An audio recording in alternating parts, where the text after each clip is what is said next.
বন্ধুরা, আমি আজকে রান্না করব কুচো চিংড়ি দিয়ে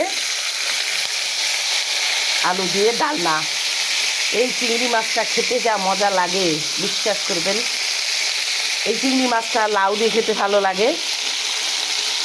সব রকমের তরকারির মধ্যে একটু ছিটিয়ে দিবেন, দেখবেন খুব মজা লাগে। মুখে মুখে চিংড়ি মাছটা পড়ে, ভালোই লাগে খেতে। সবচেয়ে বড় কথা জানেন, এই চিংড়ি মাছটা ভেজে নিয়ে কাঁচা পেঁয়াজ, কাঁচা লঙ্কা, টমেটো দিয়ে মেখে খাবেন, দেখবেন গোটা ভাত খাওয়া হয়ে যাবে। এত স্বাদ এই চিংড়ি মাছটা। আমি এটা আজকে রান্না করব, দেখেন কি স্বাদ করে।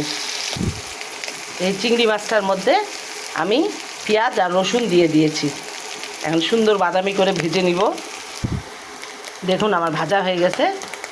এখন আমি তরকারিটা দিয়ে দিব। জিরা আদা বাটা দিয়ে আলুটা